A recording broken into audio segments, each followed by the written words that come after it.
شروع اللہ کا نام لے کر جو بڑا ہی مہربان نہایت ہی رحم والا ہے۔ میری بیوی نے 100 لڑکیوں کو حافظ قرآن بنایا، مگر جب اس کی موت ہوئی تو قبر میں کیا ہوا؟ پیارے عزیز دوستوں، میری حافظ قرآن بیوی نے 100 بچیوں کو قرآن پاک حفظ کروایا تھا، مگر جب اس کی وفات ہوئی تو روز اس کی قبر پھٹ جاتی اور اس کی قبر سے دھواں نکلتا۔ میں روز اپنی بیوی کی نئی قبر بنوایا کرتا۔ لوگ پوچھتے کہ اس نے کون سا گناہ کیا تھا جس کی اسے سزا مل رہی ہے۔ میں نے اپنی ساس اور سالی سے پوچھا تو میری سالی روتے ہوئے مجھے اپنے کمرے میں لے گئی اور کمرے کا دروازہ بند کر کے اس نے مجھے ایک ایسی چیز دکھائی کہ میرا کلیجہ پھٹ گیا۔ دوستوں، کیونکہ میری بیوی میری شادی کو 6 سال گزر گئے تھے اور میری بیوی نہایت خوبصورت اور نیک سیرت کی تھی۔ ان 6 سالوں کی رفاقت میں اس نے مجھے کبھی کوئی شکایت کا موقع نہیں دیا تھا۔ میری بیوی حافظ قرآن تھی اور شادی سے پہلے اس نے 100 بچوں کو قرآن مجید حفظ کروایا تھا، جس کی وجہ سے مجھے ہر وقت یہی سوچ کر خوشی ہوتی تھی کہ میری بیوی کی صرف دنیا ہی نہیں بلکہ آخرت بھی آسان ہوگی اور وہ یقیناً میرے بچوں کی بھی اچھی تربیت کرے گی۔ ہم دونوں میاں بیوی کو بچوں کا بھی بہت شوق تھا، مگر شادی کو اتنا وقت گزر جانے کے بعد بھی ہماری اولاد نہیں ہوئی تھی۔ اب میں مایوس ہونے لگا تھا اور ایسے موقع پر عموماً لڑکیاں سب سے پہلے نا امید اور دل بردستہ ہونے لگتی ہیں، مگر میری بیوی اپنی اداسی ظاہر نہیں کرتی تھی اور صبر سے وقت گزار رہی تھی۔ پھر شادی کے اتنے سال بعد اللہ تعالیٰ کو میری بیوی کا صبر پسند آ گیا اور ہمیں اولاد کی خوشخبری ملی۔ میں ان دنوں بہت خوش تھا اور اپنی بیوی کا بہت زیادہ خیال رکھتا تھا، کیونکہ ڈاکٹر کا کہنا تھا کہ میری بیوی کو بہت احتیاط کی ضرورت ہے۔ میرا بس نہیں چلتا تھا کہ میں اپنی بیوی کو بستر سے نیچے اترنے دوں۔ ہماری بہت زیادہ احتیاط اور دعاؤں کے باعث اللہ تبارک و تعالیٰ نے ہمیں صحت مند اور پیارا سا بچہ دیا تھا، مگر بچہ پیدا ہوتے ہی میری بیوی کی طبیعت ایک دم سے بگڑ گئی تھی۔ میں نے ایسا تو بالکل نہیں سوچا تھا کہ بچہ ہوتے ہی میری بیوی میں کھو دوں گا۔ اپنی بیوی کی طبیعت کا سن کر میں نے اللہ تعالیٰ سے اس کی زندگی کی بہت دعائیں مانگی، مگر میری دعائیں رد ہو گئیں اور میری بیوی اللہ تعالیٰ کو پیاری ہو گئی۔ میں غم سے بے حال ہو رہا تھا۔ سب جاننے والے میرے لیے افسوس کا اظہار کر رہے تھے اور میں غم زدہ سا ایک کونے میں بیٹھا ہوا تھا۔ جب غسل وغیرہ دے کر تدفین کے لیے ہم قبرستان پہنچے تو آسمان پر بالکل سیاہ بادل پھیلا ہوا تھا اور دن کے وقت بھی ایسا لگ رہا تھا کہ جیسے رات ہو گئی۔ جو ہی میری بیوی کو دفن کیا گیا، نہایت تیز بارش شروع ہو گئی اور ایسی طوفانی ہوائیں چلنے لگی کہ سب حیران و پریشان رہ گئے۔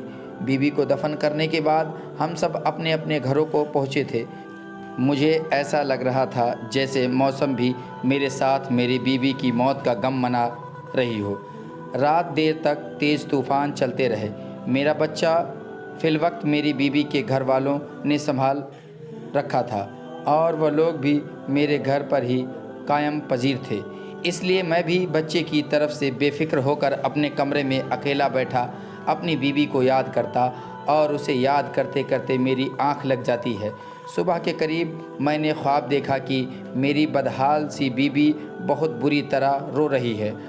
اپنی بیوی کو اتنی بری طرح روتا دیکھ کر میں تڑپ اٹھتا اور عین اسی وقت میری آنکھ کھل گئی۔ باہر طوفانی بارش اب تھم چکی تھی اور آسمان بھی صاف ہو چکا تھا۔ اب مجھے وہ خواب پریشان کر رہا تھا۔ میں نے ہمیشہ اپنی بیوی کو ہنستے مسکراتے ہوئے ہی دیکھا تھا۔ اس کا اس طرح خواب میں رونا مجھے بہت گھبراہٹ میں مبتلا کر گیا تھا۔ میں نے گھڑی پر وقت دیکھا تو فجر کا وقت تھا۔ میں نے اٹھ کر فجر کی نماز ادا کی اور اپنی بیوی کی مغفرت کی دعائیں کرنے لگا۔ ویسے تو مجھے پورا یقین تھا کہ میری بیوی جیسی نیک صفت نمازی اور حافظ قرآن عورت کو اللہ تعالیٰ نے قبر کی تنگی سے بھی نجات دے دی ہوگی۔ میں نے دعا کے بعد اٹھ کر کمرے سے باہر جھانکا تو سب لوگ نماز پڑھنے میں مصروف تھے۔ میں نے اپنے بیٹے کا پوچھا تو میری بیوی کے بھائی نے مجھے بچہ لا کر دیا۔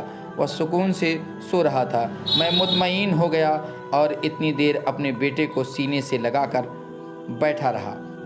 اپنے بچے کو پیار دے کر میں گھر سے نکل کر سیدھا قبرستان پہنچ گیا۔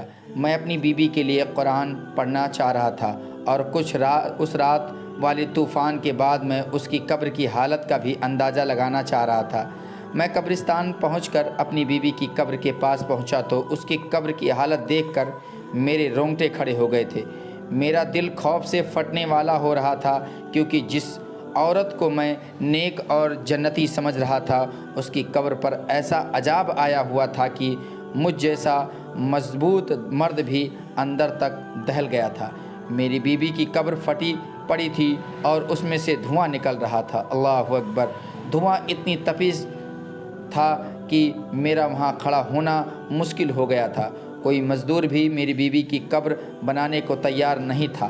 بڑی مشکل سے مجھے ایک مزدور ملا جس نے مجھ سے 4 گنا زیادہ پیسے لیے اور میری بیوی کی قبر پر مٹی ڈال دی۔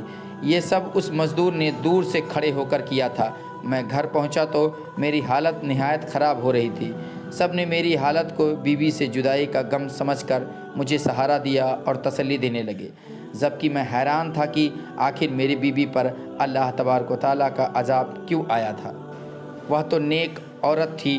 میری نظر میں تو میری بیوی کی کوئی ایسی غلطی نہیں گزری تھی۔ میں سوچ سوچ کر پاگل ہو رہا تھا کہ میری بیوی کی اصل حقیقت کیا ہے، اور جب مجھ پر اپنی مرحوم بیوی کی حقیقت کھلی تو میرا دل پھٹ گیا تھا۔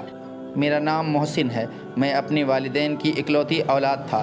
ہمارے گھر میں کل 4 افراد رہتے تھے، میں اور میرے ماں باپ اور ایک میری بیوہ پھپھو جو میری دوسری ماں جیسی تھی۔ جب میں کالج میں پڑھتا تھا تب میری والدہ کا انتقال ہو گیا اور ہم 3 لوگ باقی رہ گئے۔ ماں کو کھونے کا غم مجھ پر پھر بھی بہت بھاری ثابت ہوا تھا۔ میری ماں بہت نیک عورت تھی۔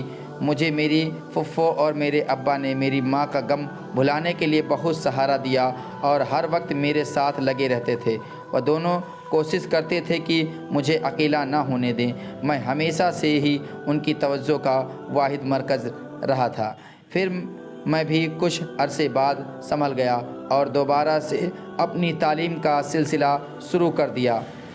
میں پڑھائی سے فارغ ہوا تو میرے ابا اور پھپھو کو میری شادی کا شوق ستانے لگا۔ میں نے ہاں ہی بھری تو زور شور سے میرے لیے لڑکی تلاش کی جانے لگی۔ تب میری پھپھو کو اپنا مرحوم شوہر کے خاندان میں ایک لڑکی کا خیال آیا جس سے پھپھو کا کافی ملنا جلنا رہتا تھا۔ انہوں نے ہمیں بتایا کہ وہ لڑکی کم عمری سے بہت سنجیدہ اور نیک تھی۔ اس کے والدین نہیں تھے اور وہ 2 بہنیں تھیں اور صرف ایک چھوٹا بھائی تھا۔ اس نے بہت بہادری سے حالات کا مقابلہ کیا تھا اور اپنے دونوں بہن بھائی کو اکیلے پالا تھا۔ حالانکہ وہ خود بہت بڑی نہیں تھی، وہ نمازی اور حافظ قرآن تھی۔ گھر میں بچوں کو قرآن مجید بھی پڑھاتی تھی اور اس کی دعا اور اس کے دیے ہوئے قرآنی تعویذات میں بہت اثر تھا، جس کی وجہ سے وہ تھوڑا بہت کما کر اپنا گھر چلا رہی تھی۔ میں نے یہ سب سننا تو بہت خوش ہوا۔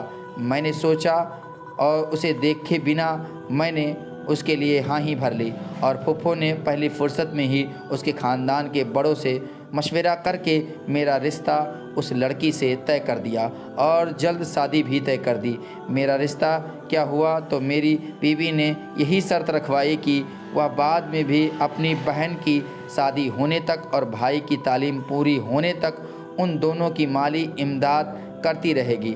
مجھے اس بات سے کوئی اعتراض نہیں تھا، بلکہ میں نے سوچ لیا تھا کہ اگر مجھ سے بھی کوئی مدد ہو سکے گی تو کر دیا کروں گا۔ رشتہ طے ہونے کے بعد ہماری شادی کر دی گئی۔ میں نے اپنی بیوی کو تو اس کا اسیر ہو گیا۔ وہ نہ صرف اچھی سیرت کی مالک تھی بلکہ وہ خوبصورت بھی تھی۔ اس کے ساتھ چند دن رہ کر ہی میں اس کے بہت قریب ہو گیا تھا۔ وہ ہمیشہ دوسروں کی مدد کرنے کو تیار رہتی تھی۔ میری بیوی عین میری پھپھو کی بتائی ہوئی باتوں کے جیسے ہی تھی۔ اس نے کبھی مجھے کوئی پریشانی نہیں دی اور میرے آرام و سکون کا بھی خیال رکھتی تھی۔ ہمارے گھر میں خوشحالی اور سکون تھا، بس صرف اولاد کی کمی تھی۔ و مجھے محسوس تو بہت زیادہ ہوتی تھی، مگر اپنی بیوی کے صبر سے مجھے بہت سہارا ملا ہوا تھا۔ ہماری شادی کے تیسرے سال ہی میرے ابا کا وفات ہو گیا۔ اپنے ابا کی وفات اور اپنی بے اولادی نے مجھے کچھ زیادہ ہی بے سکون کر دیا تھا۔ میرے اندر صبر اور شکر ختم ہونے لگا تھا۔ ایسے میں میری بیوی تھی جو مجھے ہر وقت اللہ کی مہربانی اور نعمتیں یاد دلاتی تھی اور مجھے صبر کی تلقین کرتی رہتی تھی۔ میں حیران تھا کہ وہ لڑکی ہو کر مجھے حوصلہ دیا کرتی تھی، حالانکہ ہمارے خاندان والوں نے ہمارا جینا مشکل کر رکھا تھا کہ ہماری اولاد کیوں نہیں ہو رہی ہے، اور میری پھپھو تو اٹھتے بیٹھتے ٹھنڈی آہیں بھرنے لگتی تھیں اور میری بیوی کو باتیں سنانے لگتی تھیں، یوں جیسے یہ سب میری بیوی کے ہاتھ میں ہو۔ میں اپنی پھپھو کو سمجھا کر تھک چکا تھا، الٹا وہ ہم دونوں سے لڑنے لگتی تھی۔ ہمیں علاج کروانا چاہیے تاکہ ہماری اولاد ہو کہتی۔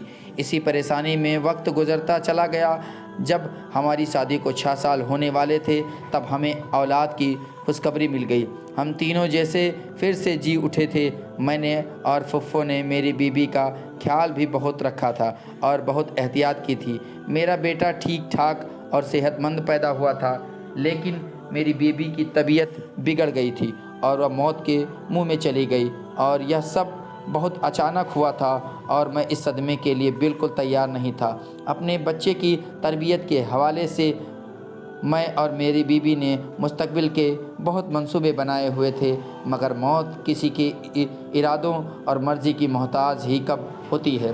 جس کا وقت آ جائے اسے اللہ تعالیٰ کے پاس لوٹ کر جانا پڑتا ہے۔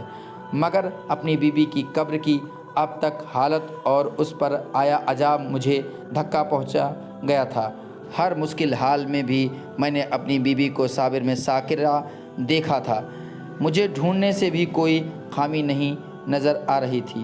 میں اتنا تو جانتا تھا کہ اللہ نا انصاف نہیں ہے۔ ایسا تو ہو ہی نہیں سکتا کہ میری بیوی کے حقیقی اعمال سے اللہ تعالیٰ ناواقف ہو۔